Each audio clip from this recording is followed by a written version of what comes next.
it will tend to go by its tendencies.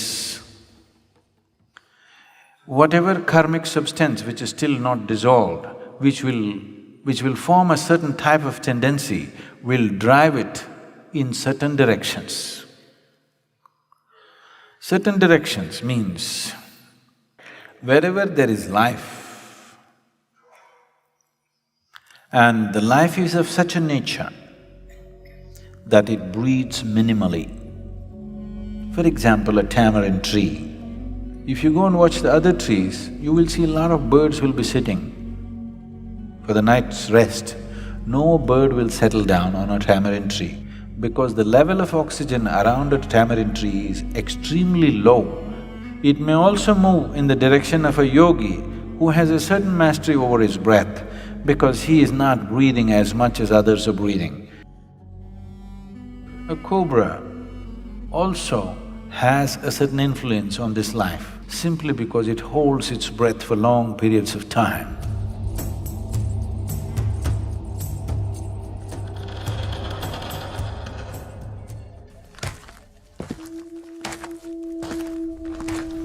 There are hundreds of people who think they are possessed and all this. There is a science like that. One can use energies negatively to cause harm to somebody else. It's mostly receded, very little of that is happening. But if you live in certain areas, certain parts of the country, this is very rampant. One thing is, if you have such impacts, you come and sit in the sphere of Dhyana Linga,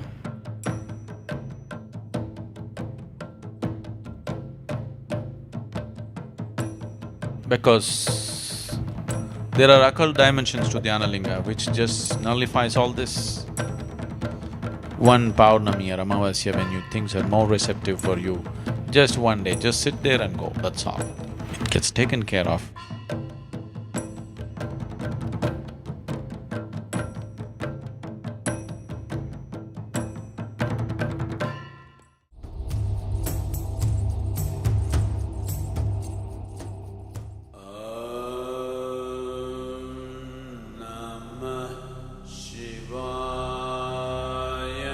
Your physical body is something that you have loaned from the planet on which you're living.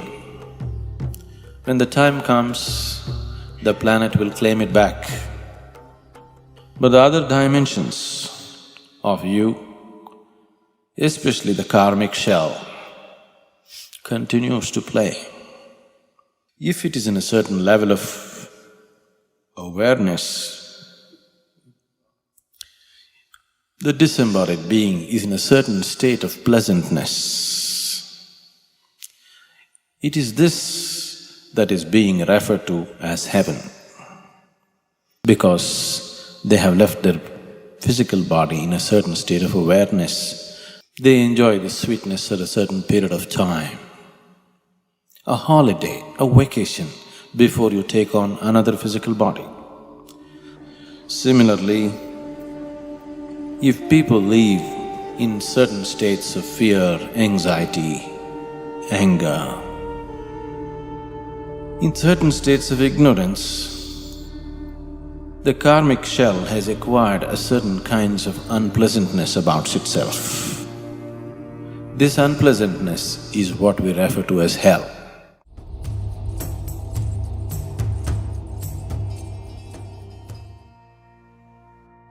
Normally when somebody dies, we say, this person is no more. But that's not the truth. He's no more the way you experience him, but he still is in many other ways. Don't take body lightly. It's not a small imprisonment. Unless you break it open, you can't leave it, isn't it? But when one realizes how they got in, now they know how to leave. If a person consciously sheds the body without damaging the body in any way, like you shed your clothes, you shed your body fully consciously, then we say this is Mahasamadhi. When a person leaves like this, that's the end. Truly no more. Once again, whatever you called as myself has just dissolved and become a part of the cosmos. So that's nothing much. Yoga Chitta Buddhi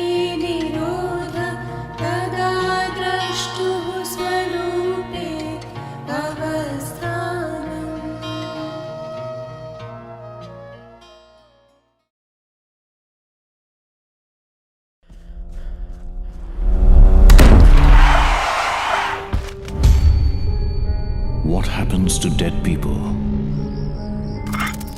Do they become ghosts? Do they haunt houses? Do they possess you? Sadhguru demystifies the dead. When a person dies and his information is not done, his prarabdha is not done, then life is still vibrant, but body is gone. Whatever karmic substance which is still not dissolved, which will form a certain type of tendency, will drive it in certain directions. There are many aspects to it. If I say these things, you will start imagining things tonight.